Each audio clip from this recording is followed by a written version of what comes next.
Comme je disais à l'Église quand on a introduit, on va voir de la prophétie ce matin. On va aller dans de la prophétie, mais pas si lointaine, pas dans un avenir lointain. Dans l'Apocalypse, chapitre 13, je vais vous inviter à tourner avec moi, on va lire le chapitre en entier. Apocalypse, chapitre 13. On va faire un peu de lecture ici. Et ça va donner le ton pour ce que l'Esprit veut nous dire ce matin. Ce sur quoi l'Esprit veut éveiller notre attention et nous mettre en garde par la même occasion.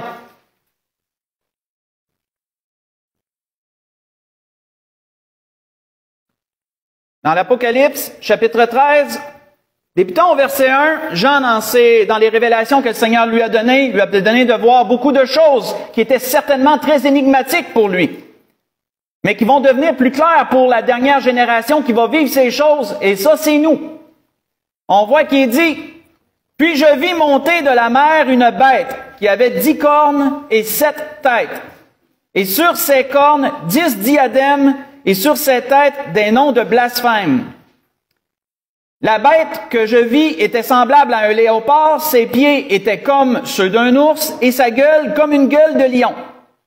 Le dragon lui donna sa puissance, son trône et une grande autorité. Et je vis l'une de ses têtes comme blessée à mort, mais sa blessure mortelle fut guérie. Remplie d'admiration, la terre entière suivit la bête. Et ils adorèrent le dragon parce qu'il avait donné l'autorité à la bête. Ils adorèrent la bête en disant, « Qui est semblable à la bête et qui peut combattre contre elle? » Et il lui fut donné une bouche qui proférait des paroles arrogantes et des blasphèmes. Il lui fut donné le pouvoir d'agir pendant 42 mois, autrement dit 3 ans et demi. Je fais la conversion. Et elle ouvrit sa bouche pour proférer des blasphèmes contre Dieu, pour blasphémer son nom, son tabernacle et ceux qui habitent dans le ciel. Il lui fut donné de faire la guerre aux saints et de les vaincre. Il lui fut donné autorité sur toute tribu, tout peuple, toute langue et toute nation. Et tous les habitants de la terre l'adoreront, ceux dont le nom n'a pas été écrit dès la fondation du monde dans le livre de vie de l'agneau qui a été immolé. Si quelqu'un a des oreilles, qu'il entende. Si quelqu'un est destiné à la captivité, il ira en captivité. Si quelqu'un tue par l'épée, il faut qu'il soit tué par l'épée. C'est ici la persévérance et la foi des saints. Puis je vis monter de la terre une autre bête, qui avait 2 cornes semblables à celles d'un agneau et qui parlait comme un dragon. Elle exerçait l'autorité de la première bête en sa présence. Et elle obligeait la terre et ses habitants à adorer la première bête dont la blessure mortelle avait été guérie. Elle opérait de grands prodiges jusqu'à faire descendre le feu du ciel sur la terre à la vue des hommes. Et elle séduisait les habitants de la terre par les prodiges qui lui étaient donnés d'opérer en présence de la bête, disant aux habitants de la terre de se faire une image de la bête qui avait été blessée par l'épée et qui vivait. Et il lui fut donné d'animer l'image de la bête, afin que l'image de la bête parle et qu'elle fasse que tous ceux qui n'adoreraient pas l'image de la bête soient tués. Elle fit que tous, petits et grands, riches et pauvres, libres et esclaves, reçoivent une marque sur leur main droite ou sur leur front, et que personne ne puisse acheter ni vendre sans avoir la marque, le nom de la bête ou le nombre de son nom. C'est ici la sagesse, que celui qui a de l'intelligence calcule le nombre de la bête, car c'est un nombre d'hommes, et son nombre est 666. On va arrêter ici. Si on regarde en gros ce qui nous est décrit ici, si on prend le chapitre au complet, qu'est-ce qui nous est décrit? Il nous est décrit un système qui sera un jour à son apogée, à son point culminant, à sa totale établissement. Et lorsque ce système sera à sa totale établissement, ce sera un système blasphématoire, un système séducteur et un système contraignant. Et ce système sera là pour dominer toutes les nations sans exception. Avant d'aller dans le vif de ce que l'Esprit veut nous donner, un peu de bagage pour nous aider à comprendre, parce que Jean recevait des images. Et ces images pouvaient être difficiles à capter, à comprendre qu'est-ce que c'était. Tout au long, quand on voit le mot dragon, pensez à Satan. Le dragon, c'est Satan. Dit dans l'Ancien Testament, le Léviathan, le serpent fuyard. Quand il nous est parlé de la bête, ici, il faut le comprendre en deux sens. Là, je vous donne un bagage avant qu'on s'en aille au principal. C'est pas le principal du message. C'est juste un bagage d'informations pour que vous puissiez décoder certaines choses. Donc, dragon, Satan. La bête, c'est deux choses. Premièrement, la bête, c'est un système. C'est ce qu'on voit au début dans le verset 1 du chapitre 13. La bête, elle a 7 têtes, elle a 10 cornes, puis sur ces têtes, il y a des diadèmes. Donc, la bête, c'est premièrement un système. Un système qui regroupe tous les aspects principaux des 4 grands empires qui ont passé à travers les époques. C'est pourquoi il est dit que ce système-là a des points en commun avec le léopard, des points en commun avec l'ours, des points en commun avec le lion. Ça, c'est tous des anciens empires qui ont passé, qui sont décrits dans Daniel chapitre 7, si vous voulez aller étendre vos recherches. Mais la bête, c'est également quelqu'un. C'est un système, mais on parle aussi de ce nom pour désigner une personne en particulier qu'on appelle l'Antéchrist. Vous pouvez voir ça au verset 12 du chapitre qu'on vient de lire. Mais vous pouvez voir ça aussi dans le chapitre 17, verset 11, si vous voulez ratisser plus large. On voit que les têtes qui nous est mentionnées dans ce système, ce sont aussi des personnes. Donc, il n'y a pas juste un seul homme, il y a une hiérarchie de personnes qui vont diriger ce système. Les 7 têtes, ce sont encore 7 rois que la Bible nous dit. Vous voyez ça dans le chapitre 17, versets 9 et 10, si vous voulez aller faire la référence.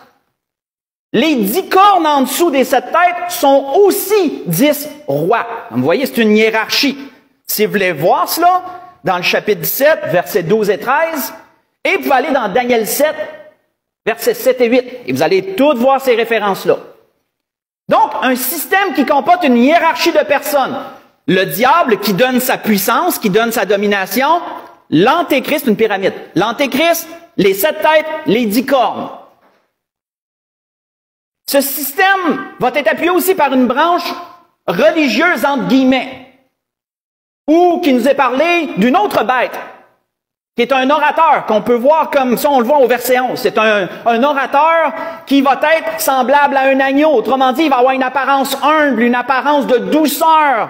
Quelqu'un en regardant, on lui donnerait le bon Dieu sans confession, comme on dit dans notre expression. Tu sais, quelqu'un qui va nous attrayant. Mais quelqu'un qui va parler comme un dragon. Autrement dit, il va parler avec blasphème. Il va avoir des paroles dures, des paroles de blasphème, des paroles séductrices. Et cette bête, elle a 2 cornes. La corne aussi est synonyme de puissance et d'autorité.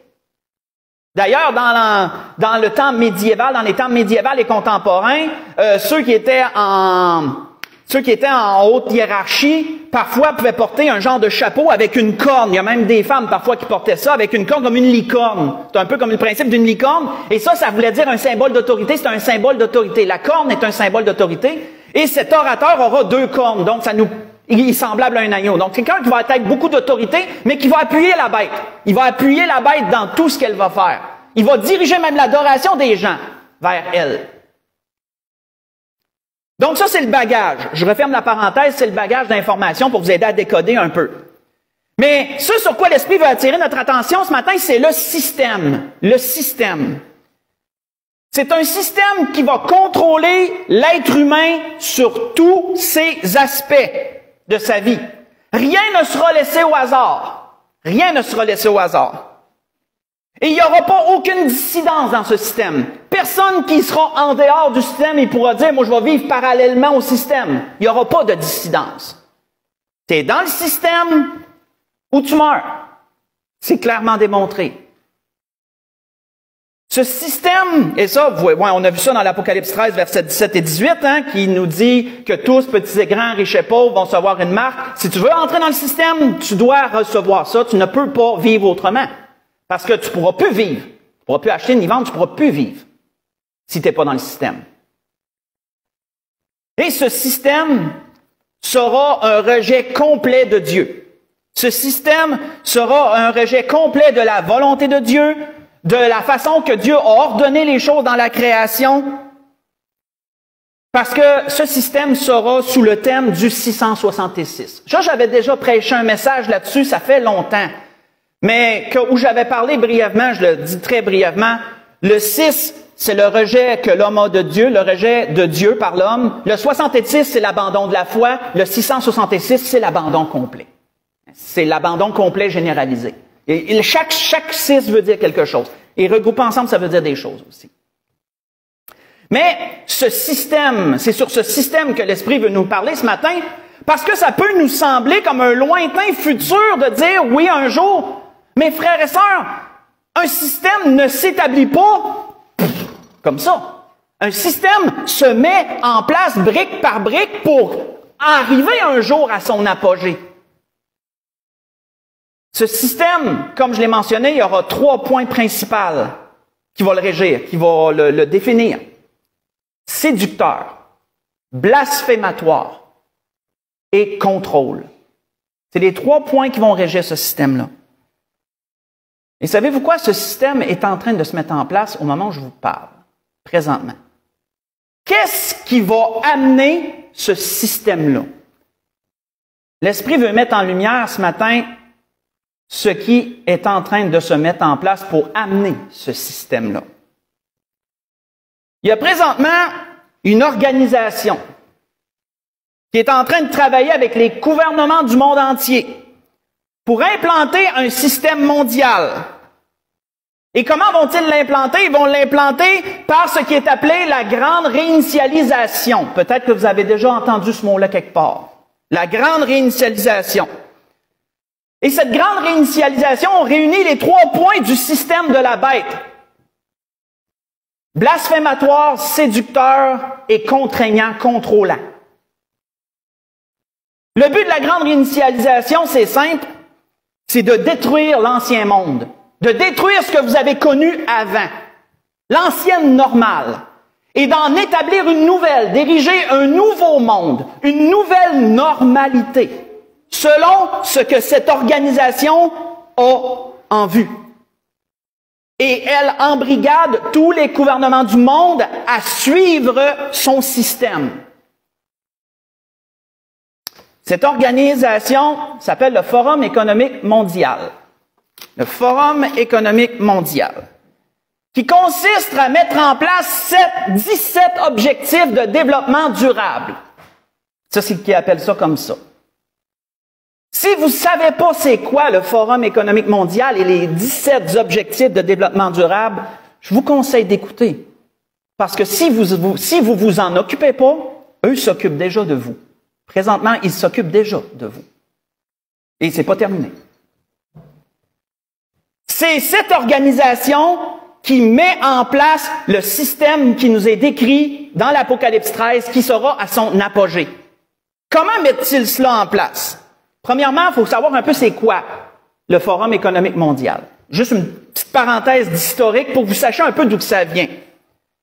Le Forum économique mondial, appelé aussi le FEM, ou en anglais le WEF, c'est des acronymes pour un peu sans le dire au complet, a été fondé en 1971.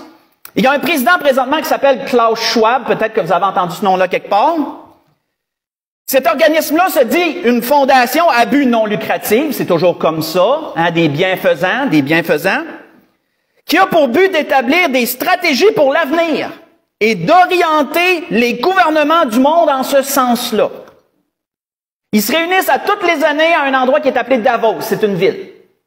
Donc, il y a toujours le Forum économique mondial qui se tient à Davos à toutes les années et tous les gouvernements du monde y sont invités. Et tous affluent et vont là. Notre premier ministre, Justin Trudeau, il va toutes les années. Et notre premier ministre du Québec, il va à toutes les années aussi. Juste soi-disant en passant comme ça. Et que font-ils? Je peux pas vous le dire, je suis pas là. Mais en gros, ce qu'on sait, c'est qu'ils embrigadent les gouvernements du monde et les amènent à voir la beauté de leur plan et à l'appliquer dans leur région, dans leur pays successif, dans chacun de leurs pays. Cet homme, Klaus Schwab, a écrit 3 livres, mais je vais en nommer 2 puis vous allez voir que ça va sonner des cloches. Le premier livre, celui qui est le plus révélateur, puis c'est accessible à tous en passant, c'est sur Amazon, c'est partout. Premier livre, COVID-19, la grande réinitialisation. Si vous pensez que ce qu'on vient de passer, c'était pas planifié, je vous conseille de méditer. C'était planifié. C'était voulu. Et l'autre livre, la 4e révolution, hein, pour le côté plus technique, le côté plus technologique qu'ils veulent amener en place, la 4e révolution industrielle. J'en entends parler chez IBM, ça, moi, de ça, la 4e révolution, en passant. On voit qu'un jour, David, dans un psaume, avait dit quelque chose, et David avait tellement, par l'Esprit, vu clairement ce qui va se mettre en place. Qu'est-ce que David avait vu dans le psaume? Faites juste écouter. David avait dit un jour, « Pourquoi ce tumulte parmi les nations? Ces vaines pensées parmi les peuples? Pourquoi les rois de la terre se soulèvent-ils et les princes se liguent-ils avec eux contre l'Éternel et contre son oint? Brisons leurs liens, disent-ils. Délivrons-nous de leurs chaînes, en parlant des chaînes de Dieu, comme si on en avait. Brisons leurs liens, délivrons-nous de leurs chaînes. Celui qui siège dans les cieux rit. Le Seigneur se moque d'eux. Ce que je vous ai lu, c'est dans les psaumes, mais au chapitre 2. Le psaume chapitre 2, j'ai lu verset 1 au verset 4. Qu'est-ce que David remarquait? Il remarquait que les dirigeants du monde étaient embrigadés dans ça, s'impliquaient dans cette révolte contre Dieu, et que les peuples qui consistaient ces nations étaient aussi embrigadés dans cette révolte contre Dieu et contre Christ. Et c'est normal, parce qu'une fois qu'un gouvernement, qu'un premier ministre, que celui qui est à la tête d'un pays adhère à une idéologie, ben, il va mettre des lois en place, il va mettre des choses en place dans son propre pays pour l'inculquer, pour l'impliquer, pour le mettre en branle dans toute sa population, pour que toute la population adhère à cette idéologie-là. On voit le système qui se met en place, mais on va aller beaucoup plus loin, bien sûr. Parce que, pour ceux qui me connaissent, vous savez que quand l'Esprit me donne quelque chose dans ce sens-là, c'est pas avec le dos de la cuillère. Normalement, on va assez loin dans ces choses-là. Il ne fera pas d'exception aujourd'hui. Le Forum économique mondial et les gouvernements qui sont sous son influence veulent mettre en place 17 objectifs de développement durable. Quels sont-ils? Écoutez, je vais vous les nommer les 17, ça vaut la peine. Et on va en dire plus. Éradication de la pauvreté. Lutte contre la faim. Accès à la santé pour tous. Accès à une éducation de qualité. Égalité entre les sexes, ou égalité des genres, qui est aussi dit. Accès à l'eau salubre et l'assainissement, autrement dit, rendre les eaux propres. Énergie abordable et propre. Travail décent et prospérité économique. Industrie, innovation, infrastructure. Réduction des inégalités. Ville et communauté durable. Production et consommation responsable. Lutte contre le changement climatique. Ça, on entend pas mal parler, c'est un site de celle-là. Protection de la faune et de la flore aquatique. Protection de la faune et de la flore terrestre. Justice et paix et partenariat pour les objectifs mondiaux. Ça, c'est les 17 objectifs de développement durable. Et quand vous écoutez ça à la base, vous vous dites, wow, quels beaux objectifs. Quel organisme qui veut le bien de l'humanité. Hey, on peut pas être contre la vertu. Hey, c'est beau tout ce qu'ils disent, puis on veut tout ça. Mes frères et sœurs, comme il y a un dicton qui le dit, le diable est dans les détails. Le diable est dans les détails. Quand on entend ça, c'est séducteur. Quand on entend ça, on se dit, wow, je voudrais moi aussi adhérer à ça. Hey, qui veut pas ça? Qui veut pas une planète qui est plus propre? Hein? Qui veut pas lutter contre les inégalités? Hein? Quand vous regardez ces choses, vous dites, on ne peut pas être contre la vertu, là. Mes frères et sœurs, tout ceci n'est qu'écran de fumée et grande séduction. Et ces objectifs-là vont pas mener à un monde meilleur. Ces objectifs-là sont mis en place pour détruire le monde. C'est une culture de mort qui est en train de se mettre en place. On pourrait dire, hey, voyons donc, ça n'a pas de bon sens quand tu écoutes ça, tu ne peux pas penser ça. L'apôtre Paul a dit quelque chose aux Éphésiens, puis ça se rapporte pas mal à ce que cette organisation veut mettre en place. L'apôtre Paul disait que personne ne vous séduise par des vains discours. Car c'est à cause de ces choses que la colère de Dieu vient sur les fils de la rébellion. N'ayez donc aucune part avec eux. Voyez ça dans Éphésiens 5, versets 6 et 7. Ça décrit assez bien ça. Et l'apôtre Paul parlait aux Éphésiens de séduction. Qu'est-ce que j'ai mentionné en introduction? Le système de la bête sera un système séducteur. C'est quoi la séduction? La séduction, selon le dictionnaire, c'est d'égarer, d'abuser, de faire tomber dans l'erreur par des insinuations, des écrits, des discours. Égarer, abuser, faire tomber dans l'erreur. C'est exactement ça que cette organisation est en train de faire. Quand on regarde, le problème n'est pas les objectifs.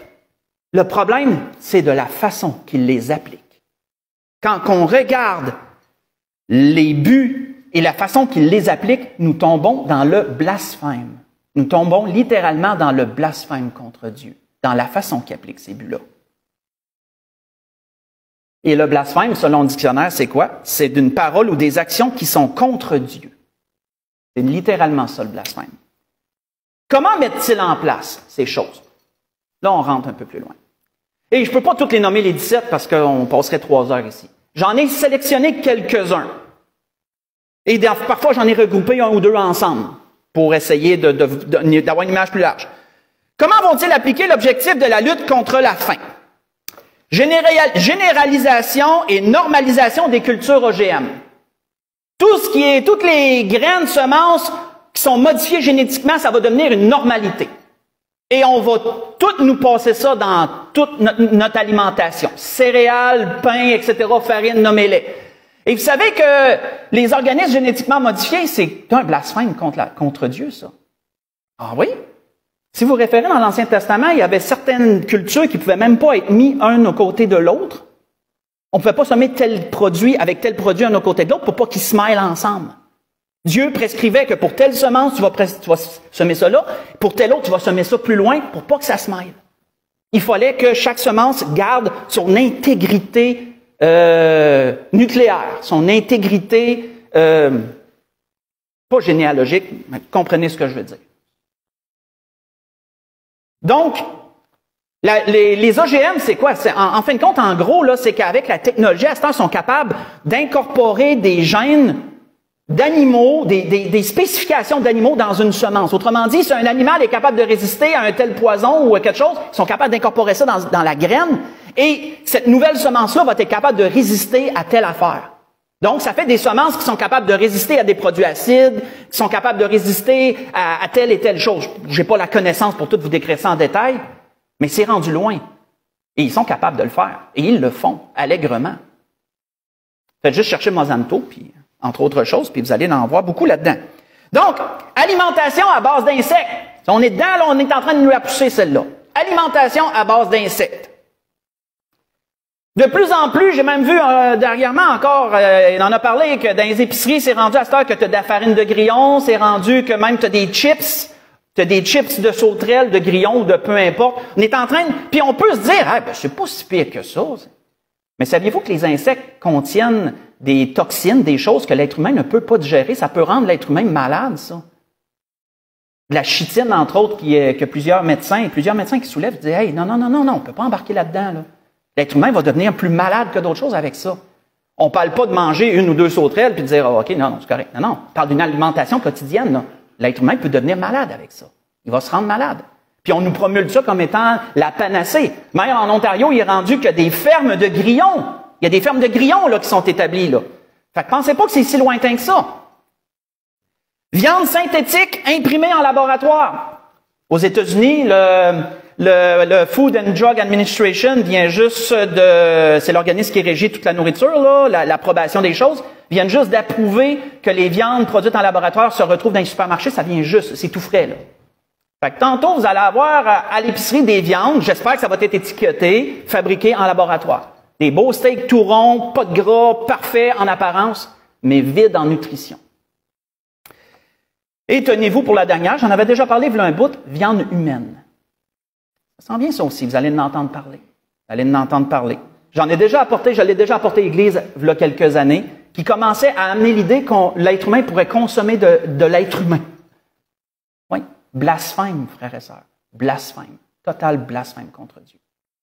Mais on va éradiquer la faim dans le monde. Hein? Tout le monde va manger. Mais qu'est-ce que tu vas manger?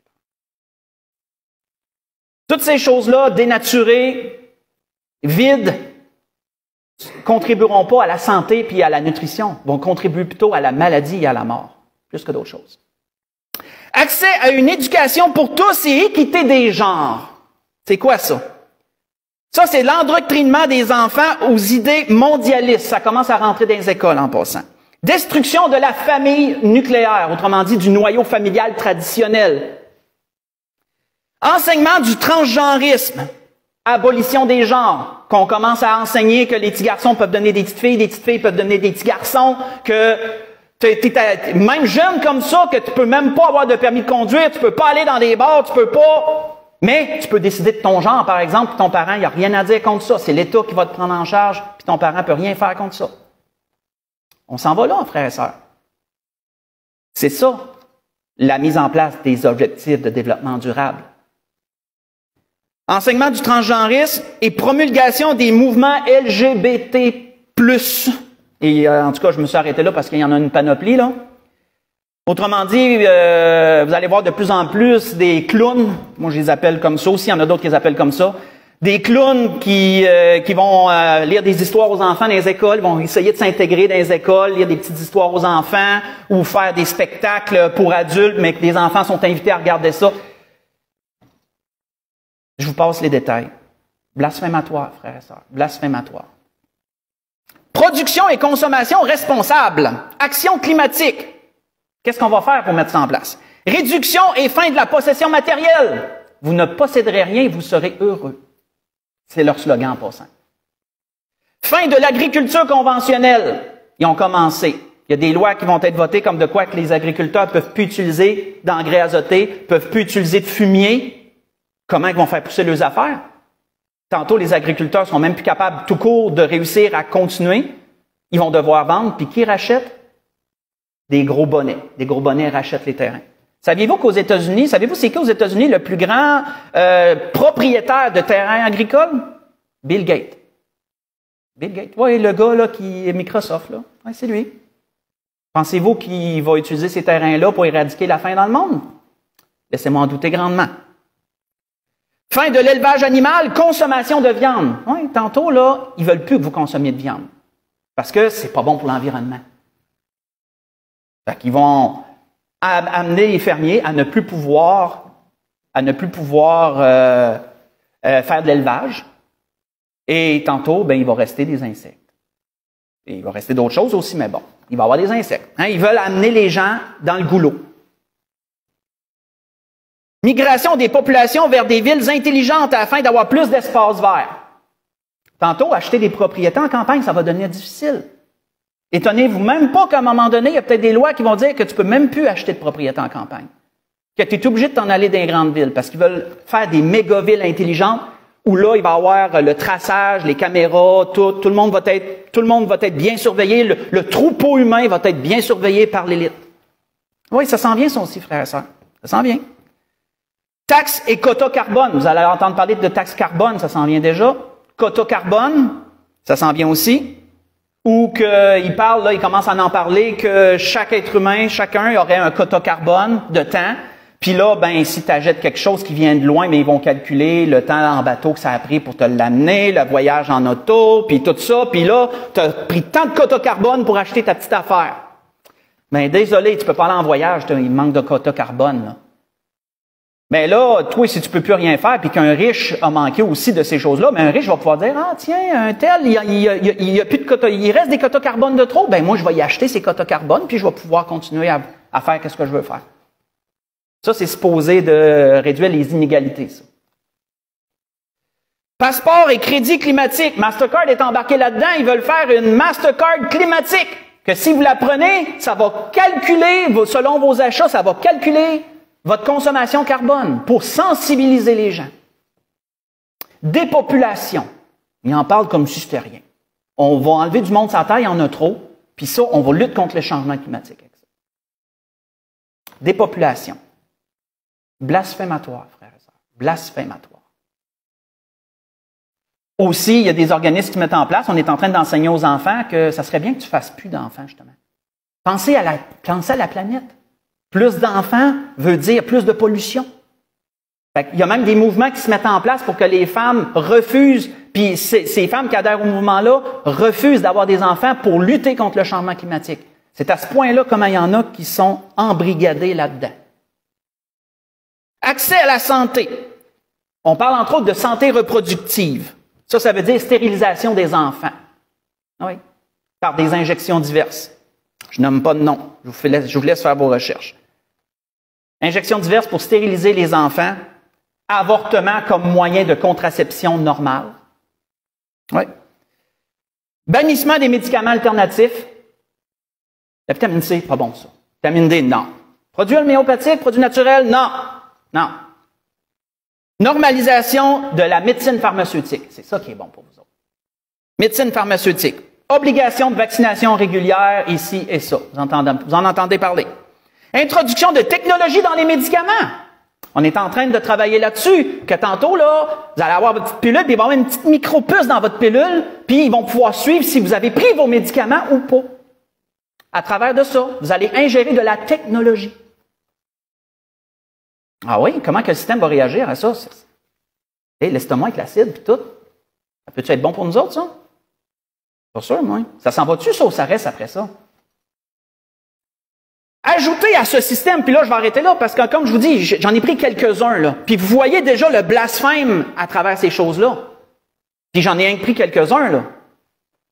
Ajoutez à cela le pacte éducatif mondial qui a été mis en place par le pape actuel, François Ier, qui est le côté religieux de tout ça, qui vise à réunir les trois grandes religions monothéistes, islam, judaïsme, chrétienté, ensemble, sous une seule bannière pour former une belle grande famille. Puis vous avez le système qu'on voit dans l'Apocalypse 13. C'est pas si lointain que ça, frères et sœurs. C'est sous nos yeux, présentement. Mais les gens ne sont pas informés. Et pourtant, tout est là. Tapez sur Internet « Forum économique mondial », tombez sur le site. Pas compliqué. Il est en anglais, par exemple. Je ne sais pas si on peut aller chercher en français. Puis vous regardez le site et vous dites « Wow, c'est bien organisé, c'est beau ». Tapez « Objectifs de développement durable ». Vous les avez, les images. Tout en belles couleurs, tout avec des beaux codes de couleurs, tout ce qui est attrayant pour le regard. Tout est là, tout est là. Mais personne ne voit. Mais tout est là. Qu'est-ce que l'apôtre Paul dit à Timothée? Faisons un peu de lecture. 1 Timothée 4, versets 1 à 5. L'apôtre Paul disait quelque chose à Timothée, puis il y a un bon lien, ça se rapporte bien à ce qu'on a vu généralement. 1 Timothée, chapitre 4, versets 1 à 5.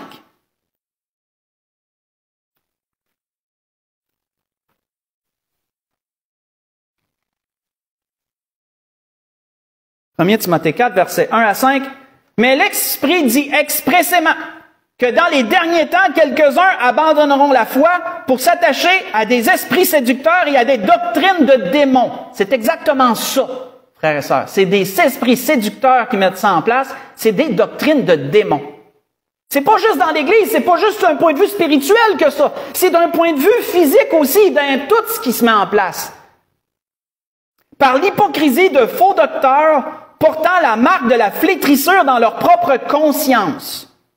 Ils prescrivent de ne pas se marier, de s'abstenir d'aliments, mangez plus de viande, pas bon pour vous autres, de s'abstenir d'aliments que Dieu a créés pour qu'ils soient pris avec action de grâce par ceux qui sont fidèles et qui ont connu la vérité, car tout ce que Dieu a créé est bon. Et rien ne doit être rejeté pourvu qu'on le prenne avec action de grâce, parce que tout est sanctifié par la parole de Dieu et par la prière. Déjà dans l'Apocalypse, frères et sœurs, il nous est mentionné que les démons seraient à l'œuvre. Un jour, qu'est-ce qui va arriver? Qu'est-ce qui va arriver un jour? Il nous est dit, un jour, la 6e coupe va être versée. Et je vis sortir de la gueule du dragon, de la gueule de la bête et de la bouche du faux prophète 3 esprits impurs semblables à des grenouilles. Car ce sont des esprits de démons qui font des prodiges et qui vont vers les rois de toute la terre afin de les rassembler pour le combat du grand jour du Dieu Tout-Puissant. Ce sont des esprits séducteurs, frères et sœurs, qui un jour seront visibles. Mais pensez-vous pas que les démons sont déjà à l'œuvre présentement? Oui, je vous le dis. Les démons sont déjà à l'œuvre dans notre monde. Le sujet de la réunion de prière d'hier, c'était la guerre spirituelle qui est en cours. Et ça se rapporte très bien au message. Comme je disais à ceux qui étaient à réunion hier, ça se rapporte très bien au message. Parce que oui, il y a une guerre spirituelle en cours, puis les démons sont à l'œuvre. Et cette organisation est une organisation démoniaque, contrôlée par des esprits de démons, des esprits séducteurs. Et c'est amené à la population comme étant la panacée, la 8e merveille du monde et l'utopie à venir, le royaume sur terre que les hommes veulent créer. Mais méfiez-vous. Méfiez-vous. On voit que le Seigneur disait à Jean, lorsqu'il lui a parlé de ces démons, et ça s'applique très bien à nous aujourd'hui. Le Seigneur avait dit, « Voici, je viens comme un voleur, heureux celui qui veille et qui garde ses vêtements, afin qu'il ne marche pas nu et qu'on ne voit pas sa honte. » Vous voyez ça dans Apocalypse 16, le verset 15. Mais j'ai lu précédemment le verset 13 et le verset 14. Frères et sœurs, en tant que chrétiens, on fait face à des défis qui sont sans précédent en tant que chrétiens. On n'a jamais vu ça en tant que chrétien, ce qu'on vit. Ce qu'on a vécu ces 2 dernières années, puis ce qu'on va vivre, là, on n'a jamais vu ça. Ça, c'est du jamais vu. Pourquoi? Parce qu'il est en train de se mettre en place, c'est du jamais vu. Ça ne s'est jamais reproduit de cette façon-là avant. Il y a eu des empires qui se sont mis en place dans le passé, mais jamais avec la technologie, avec la connaissance qu'ils ont maintenant, jamais. Jamais, jamais, jamais. C'est beaucoup plus séducteur, vicieux, pernicieux maintenant que ça ne l'a jamais été. Autrefois, les choses étaient faites par la force. Un empire prenait possession d'un territoire, il le prenait par la force. Tu savais, tu connaissais ton ennemi. Tu connaissais ton ennemi, tu savais c'était qui, puis ses dirigeants venaient tous s'établir dans les villes, il y avait des gardes, ça s'imposait des lois, mais tu savais c'était qui ton ennemi. Maintenant, les gens ne reconnaissent plus leur ennemi. Les chrétiens ont de la misère à voir leur ennemi. Parce que c'est tellement séducteur, tellement vicieux, tellement subtil, que tu te demandes, qu'est-ce que je dois faire avec ça? Parce que le diable passe par nos gouvernements. Et la Bible nous dit d'obéir à nos gouvernements. Donc, voyez-vous comment pour le chrétien, ça va devenir vraiment intenable, cette situation-là. Parce que les gouvernements sont séduits, sont embrigadés dans une doctrine de démons. Ils passent des lois démoniaques. Et les chrétiens se font dire dans la parole, soumettez-vous aux autorités. Et donc, un chrétien averti va se dire, attends une minute, comment je fais? Je dois obéir à Dieu, mais je dois obéir aux autorités. Comment je fais pour gérer ça? Et c'est exactement le but du diable.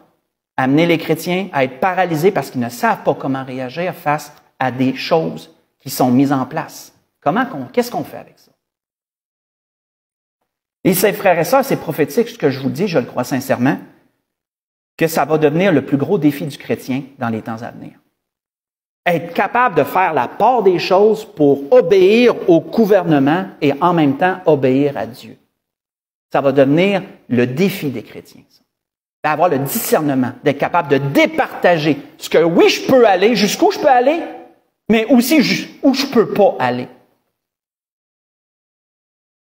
Être capable de résister à certaines politiques gouvernementales et adhérer à d'autres politiques, pas parce que tu veux aller contre Dieu, parce que ces politiques, tu te dis, OK, ça, c'est pas contre Dieu, donc je peux avancer un petit peu là.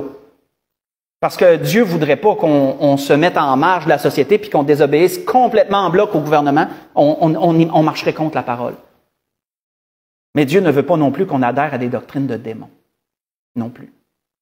Donc, on se doit d'avoir une sagesse vraiment immense. Et l'Esprit peut nous donner cette sagesse-là. On voit que, avant d'aller vers la conclusion, tournons ensemble dans Éphésiens 6 et allons se rappeler contre quoi nous devons lutter. C'est dit clairement. C'est dit clairement.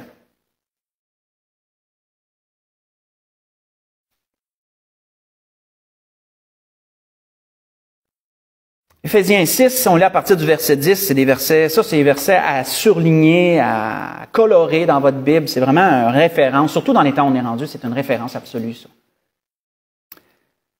Où il est dit, au reste, frères, fortifiez-vous dans le Seigneur. Ça reste le mot d'ordre. Il n'y a rien qui change. Fortifiez-vous de le Seigneur et par sa force toute puissante. Revêtez-vous de toutes les armes de Dieu afin de pouvoir tenir ferme contre les ruses du diable. Ah oui, les ruses du diable, c'est exactement ça. Car nous n'avons pas à lutter contre la chair et le sang, mais contre les dominations, contre les autorités, contre les princes de ce monde de ténèbres, contre les esprits méchants dans les lieux célestes. Nos gouvernements sont devenus nos ennemis, frères et sœurs. C'est triste à dire, ils sont séduits, ils sont embrigadés dans ça. Et très peu de gouvernements résistent à ça. Il y en a dans le monde. Malheureusement, on ne fait pas partie de ceux-là. Au contraire, nous, on est 2 pieds dedans. Avec celui qu'on a, on est 2 pieds dedans. Mais il y en a dans le monde qui résistent à ça et qui ne veulent pas imposer ça à leur population. Quand on doit prier pour nos dirigeants, frères et sœurs, je me disais, Seigneur, comment peut-on prier pour nos dirigeants? Parce que ça, c'est une de mes préoccupations. Je me dis, je veux accomplir ta parole. Mais comment je prie pour un dirigeant qui est embrigadé dans un système démoniaque? Prier pour que Dieu, si telle est sa volonté, brise cet esprit de séduction sur cet homme-là. Si vous voulez prier pour votre premier ministre, priez dans ce sens, que Dieu brise l'esprit de séduction sur lui et qu'il puisse voir clair dans ces choses-là, afin de cesser d'embrigader sa population dans une doctrine, dans une idéologie destructrice et démoniaque. Et prions pour les gouvernements qui résistent à ça. Eux, ils ont besoin de prière. Beaucoup de pression sur eux.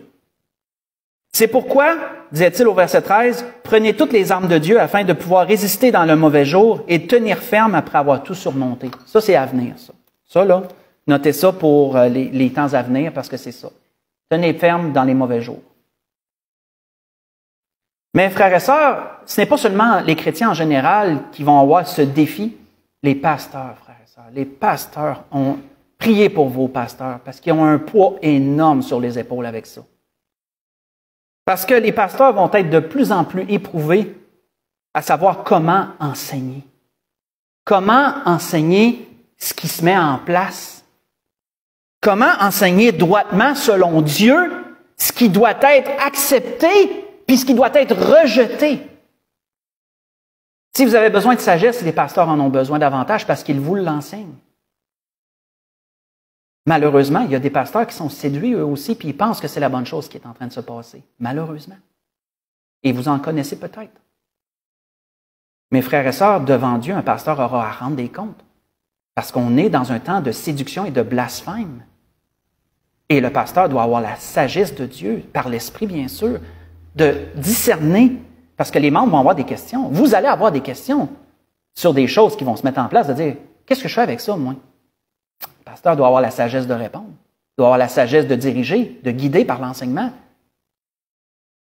Parce que l'Église est dans des temps troublés, et elle va être encore plus dans des temps troublés. On voit d'ailleurs que c'est ça que l'apôtre Paul disait à Timothée, ça s'apparente très bien quand l'apôtre Paul a parlé à Timothée d'esprit séducteur, de doctrine de démons, et de toutes ces choses, de ne pas avoir peur avec ça. Qu'est-ce que l'apôtre Paul avait dit après? Il avait dit à Timothée, en exposant ces choses aux frères, tu seras un bon ministre de Jésus-Christ. Nourri des paroles de la foi et de la bonne doctrine que tu as exactement suivies. Repousse les contes profanes, les histoires. Exerce-toi à la piété, plutôt. Ça décrit assez bien. Ce que je vous ai lu, c'est dans 1 Timothée 4, mais j'ai lu le verset 6 et une partie du verset 7. Alors, c'était ce que l'Esprit voulait nous dire ce matin. Comme je dis, gros message, ça peut être lourd, mais devant Dieu, frères et sœurs, j'ai la conscience tranquille de dire que l'Église de l'Espérance, elle en a entendu parler, elle le sait. Ce que vous en faites maintenant, ça vous regarde. Et tous ceux qui nous écoutent aussi par Internet, ou qui vont nous écouter. Quand on regarde dans l'Apocalypse 13, pas besoin d'y retourner, mais qu'on regarde à ce qui va se mettre en place dans l'introduction, on voit que le système qui va se mettre en place, on a vu qu'il allait être séducteur, on a vu qu'il allait être blasphématoire, mais on a vu aussi, on va voir aussi que c'est par la contrainte que ce système va se mettre en place. Il va avoir de la résistance. Regardez déjà juste ce qui se passe. Juste qu'est-ce qu'on vient de passer, puis regardez la résistance qu'il y a des populations. Pensez-vous que lorsque le système va être en place à son apogée, il n'y aura pas eu de la résistance avant? Il va en avoir eu. Vous n'avez qu'un bref aperçu de la résistance qu'il va avoir un jour dans toutes ces choses-là. Et présentement, la résistance, elle se vit comment? Ben, dans nos pays démocratiques, on l'est encore, pour peu de temps, on l'est encore. Ben, la résistance, elle est ostracisée, elle est insultée, elle est mise de côté, elle est repoussée. Mais pas encore physiquement tuée. Pas encore. Mais un jour, la Bible nous dit que ça va aller à ce point-là un jour. Mais là, c'est pas encore ça. Pas en tout cas pas au Canada. Pas au Canada. Au Canada, on a plutôt des gens à la télé qui traitent ceux qui résistent à ce qui est en train de se mettre en place. On les traite de coucous, on les traite d'édentés, on les traite d'anti-science, on les traite de conspirationnistes, etc., etc. Publiquement, là. Publiquement. On le dit, comme Mario Dumont a dit, on dit aux familles de se séparer de ces gens-là, de les rejeter, de les bannir de vos comptes Facebook. On devrait tous les prendre et les envoyer à Gagnon, qui est une ville minière abandonnée dans le nord du Québec. On devrait tous les envoyer là, ceux qui résistent. Ça, c'est ce qu'on ferait présentement. C'est ce qu'ils font présentement. Mais plus tard, ça va être plus que ça. Ça va devenir un peu plus serré que ça. Ce rejet-là va s'accentuer au cours que les objectifs de développement durable vont se mettre en place. Donc, frères et sœurs, le mot d'ordre, et on sait que le Seigneur va nous épargner un jour ces choses-là. Le Seigneur ne permettra pas qu'on soit dans l'Apocalypse 13. Mais on va vivre la mise en place, frères et sœurs, de ces choses. On la vit et on va la vivre. Le Seigneur ne nous enlèvera pas ça, par exemple. Mais le Seigneur nous accompagne tout au long du chemin. C'est ça, l'important. Le chrétien ne doit pas être découragé par ce qu'il entend ce matin. Au contraire, il doit se dire, une chance que j'ai le Seigneur. Parce que sans le Seigneur, ça serait décourageant. Mais j'ai Dieu à mes côtés, puis je peux me fortifier, puis je peux résister par la foi à ces choses et je peux avoir la sagesse de les voir surtout. Juste le fait de les voir, frères et sœurs, c'est une sagesse, c'est une grâce infinie, le fait de voir ces choses. Parce que celui qui est aveugle, qui ne les voit pas, il réalise vraiment pas dans quoi il s'embarque. Il réalise vraiment pas. Quand vous avez des pasteurs qui promulguent les choses qui se mettent en place comme étant des choses que toute l'Église doit suivre, c'est terrible. Terrible, terrible, terrible. C'était ce que l'Esprit voulait nous dire ce matin. L'Esprit voulait nous parler du système qui va se mettre en place, le système de la bête, qui est en train de se mettre en place à travers d'un organisme qui est le Forum économique mondial. Et de quelle façon ils le font? Grande réinitialisation, met tout à terre. C'est ça qu'ils sont en train de faire. Pourquoi ça va mal en économie? Pourquoi ça va mal partout? Pensez pas que c'est organisé. C'est tout organisé. Pensez à un édifice, là, puis on a mis des dynamites à tous les piliers en dessous, là, puis on pèse sur le bouton, puis on les fait sauter un à un pour que tout l'édifice s'écroule. Puis une fois que c'est écroulé, on va le rebâtir à nos vues, à nous autres. C'est ça qu'il fait. C'est ça le plan. C'est ça la grande réinitialisation. Puis comment qu'on va le rebâtir? Objectif de développement durable. Et vous savez comment ils mettent ça en place? Ils sont déjà en train de le faire. En tant que parents, frères et sœurs, si vous avez des jeunes enfants à l'école, parlez avec eux. Posez-leur des questions sur ce qu'ils apprennent à l'école. Puis si vous entendez qu'un jour, ils apprennent qu'un petit garçon peut être une petite fille, faites quelque chose. Laissez-les pas là-dedans. Faites quelque chose avec ça. Si vous entendez parler qu'il y a des drag queens qui sont venus à l'école et qui ont lu des petits livres, plaignez-vous à la commission scolaire.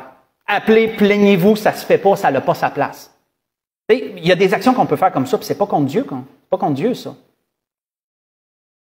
Vous pouvez faire l'école à la maison. On peut encore le faire. Peut-être qu'un jour, ça aussi, ça va être interdit. Je sais pas. Là, vous voyez que présentement, ils sont déjà en train de travailler pour remettre les masques dans les écoles. Encore fabriqués, frères et sœurs. Ils veulent que les enfants soient endoctrinés. Et je sais que ça paraît grave, qu'est-ce que je dis, mais je m'excuse, mais je peux pas mentir. C'est ça. Pour conclure, on va conclure. Allons dans Colossiens 3. Le chrétien, comment doit-il agir? On va conclure comme ça. Le chrétien, comment doit-il agir? Quelle est sa stratégie dans ça? Quelle est sa stratégie, le chrétien? Colossiens 3, l'apôtre Paul le définissait bien. Colossiens 3, on va lire du verset 1 au verset 8 et on va conclure avec ça. Mais quelle est la stratégie du chrétien dans ce système qui se met en place? L'apôtre Paul disait, « Si donc vous êtes ressuscités avec Christ, cherchez les choses d'en haut, Vous allez être mis, on va être mis à l'épreuve, frères et sœurs, sur notre appartenance aux choses d'en haut. À quel point vous valorisez plus le ciel que la terre. Vous allez être mis à l'épreuve là-dessus. Cherchez les choses d'en haut où Christ est assis à la droite de Dieu. Affectionnez-vous aux choses d'en haut et non à celles qui sont sur la terre. Parce que celles qui sont sur la terre vont vous glisser entre les doigts. Tranquillement, pas vite, ils vont vous glisser entre les doigts. Quand on nous dit que vous ne posséderez rien, vous serez heureux, là, ils ne vous demanderont pas ça gentiment. Les taux d'intérêt vont monter, ils ont déjà monté, ils vont monter encore d'ailleurs. Tantôt, ça va devenir difficile tantôt de faire des paiements. Si on a des dettes, ça va devenir encore plus difficile. Si on n'a pas de dettes, gloire à Dieu, on est bien préparé. Si on a des dettes, moi-même malheureusement j'en ai, puis j'essaie de m'en débarrasser, mais ce n'est pas évident. Si on a des dettes, ça va être difficile. Ça va être difficile. Parce que si tu n'es plus capable de faire des paiements, tantôt, ben, tu n'as plus de maison, il faut que tu la vendes. Puis après ça, tu t'en vas où? Tu t'en vas en ville. On veut réunir le monde. Comment vous pensez qu'ils vont emmener le monde dans les grandes villes intelligentes? Ils vont tellement les asphyxier avec les taxes carbone, les ci, les ça, que tantôt les gens ne pourront plus respirer financièrement. Puis, on va toutes les amener où on veut les amener tranquillement de même. Mais il va falloir accepter peut-être de perdre certains biens. Peut-être que vous allez perdre certains biens matériels, puis vous allez devoir accepter ça. Oui, affectionnez-vous aux choses en haut, et non à celles qui sont sur la terre, parce que ça va vous glisser entre les doigts. Puis en tant que chrétien, on doit vivre détaché des choses de ce monde. Un soldat qui a son pactage sur le dos, puis c'est tout ce qu'il a. On a vécu confortablement pendant longtemps. Là, c'est fini, ça. Le président Macron, il l'a dit, c'est la fin de l'abondance. Il l'a dit directement à la télé, c'est la fin de l'abondance. Eux autres disent ça parce qu'ils ont un plan. C'est ça. Donc, frère et sœurs, le chrétien, s'il ne veut pas dépressionner, s'il ne veut pas se décourager puis s'écrouler face à tout ce qu'il va perdre dans ce qui s'en vient, il va falloir que ça soit attaché aux choses d'en haut pas mal. Puis c'est avec ça que le chrétien va garder le cap malgré tout. Malgré tout. Car vous êtes morts et votre vie est cachée avec Christ en Dieu. Quand Christ, votre vie, paraîtra, alors vous paraîtrez avec lui aussi dans la gloire. Faites mourir ce qui est dans vos membres, ce qui est terrestre, l'impudicité, l'impureté, les passions, les mauvais désirs, la cupidité qui est une idolâtrie, car c'est à cause de ces choses que la colère de Dieu vient sur les fils de la rébellion. Parce que oui, frères et sœurs, ce système qui se met en place va amener toutes ces choses-là. Et a déjà amené ces choses-là, puis il va les implanter encore plus comme une normalité. Le bien est mal, le mal est bien, c'est pas compliqué, c'est ça. Donc tout ce qui est mal, selon la Bible, est promulgué comme étant une bonne chose. Idolâtrie, pas de problème. Cupidité, si c'est normal. On n'a pas beaucoup de biens, sois attaché à ce que tu as. Sois avare et cupide de ce que tu as. Surtout parce que tu vas peut-être le perdre. Mais non. Non. C'est ainsi que vous marchiez autrefois, disait Paul, lorsque vous viviez dans ces péchés. Mais maintenant, renoncez à toutes ces choses. À la colère, à l'animosité, à la méchanceté, à la calomnie, aux paroles équivoques qui pourraient sortir de votre bouche. On va arrêter ici. En tant que chrétien, frère et sœurs, on va devoir être vigilant. On va devoir être vigilant dans les temps qui s'en viennent. On va devoir être capable d'accepter ce qui doit l'être et rejeter ce qui doit l'être. On va devoir être capable de se détacher de plus en plus des choses de ce monde. Ça ne sera plus juste un beau discours qu'on va se dire pour se donner bonne conscience, ça va devenir une réalité. De se détacher des choses du monde. D'être prêt à abandonner certaines choses lorsque vous ne serez plus capable, vous n'en aurez plus les moyens. De dire, regarde, je le fais pour le Seigneur parce que moi, je n'embarquerai pas dans ça. Je n'embarquerai pas dans un système de même. Vous savez, frères et sœurs, si là, moi, j'ai toujours laissé le choix à tous de prendre leurs décisions concernant plein de choses. Vous le savez, je suis pas du genre à aller vous imposer quoi que ce soit. C'est pas mon genre, j'ai pour mon dire que chacun a l'Esprit de Dieu. Vous êtes sauvés, vous avez l'Esprit de Dieu. Soyez éclairés par l'Esprit de Dieu. Mais vous savez, il y en a plusieurs, comme ce qu'on vient de passer, puis les injections qui ont été forcées pendant un temps. Combien, et je juge personne, mais combien ne voulaient pas le prendre, puis qu'ils l'ont pris parce qu'ils voulaient continuer à voyager, parce qu'ils voulaient aller au cinéma, parce qu'ils voulaient aller au restaurant. Même parmi les chrétiens, là, il y en a qui ne le voulaient pas, puis ils l'ont fait pour être capable de continuer le petit loisir. Si déjà, avec le petit peu de contraintes qui a été mis en place, tu cèdes, comment vas-tu être capable de résister face à toutes les choses qui vont s'en venir? Ça, c'est une question qu'on peut laisser en suspens. Chacun pourrait y répondre par soi-même. Chacun pourrait y répondre par soi-même. Le mot d'ordre, frères et sœurs, c'est sagesse. Sagesse et discernement. Sagesse et discernement. Parce qu'il va falloir aussi demeurer dans les valeurs chrétiennes. Parce que plus qu'il va manquer de choses, plus qu'on va peut-être être porté à vouloir garder ce qu'on a, surtout si on s'est préparé, là, puis que le voisin, lui, n'est pas prêt, puis que le voisin est dans le besoin. Il va falloir être ouvert de cœur et d'amour envers nos frères et nos sœurs qui peut-être n'ont pas pu avoir les capacités de se préparer. Il va falloir être généreux. Il va falloir garder toutes les valeurs chrétiennes dans un temps difficile où toutes ces choses-là vont se mettre en place. Et frères et sœurs, Dieu veut ça comme ça. Dieu veut qu'on garde nos valeurs. On va devoir garder notre place, garder notre intégrité chrétienne, rester avec un cœur ouvert puis un esprit d'amour, malgré toute la séduction, malgré toute la misère, malgré tout. Et la bonne nouvelle, c'est qu'il y en a d'autres qui vont s'ouvrir les yeux. Ah oui, il y en a qui se sont ouverts les yeux. Il y en a que les 2 dernières années, là, ça a fait des déclics. Là. Il y en a que ça a fait des déclics. Puis il va y en avoir d'autres des déclics. Plus la misère va venir, plus la difficulté va être là, plus il y en a qui vont avoir entendu parler de la parole puis qui vont dire « Non, là je fais des liens. Là, je vois des choses. Là. » L'esprit de séduction va être brisé, puis il y en a qui vont venir au pied du Seigneur. Il y en a qui vont donner leur vie au Seigneur pour être sauvés, puis il y en a qui vont revenir au Seigneur. Ça s'est fait et ça va se faire encore. Ça, c'est la bonne nouvelle. Donc, il ne faut pas être découragé.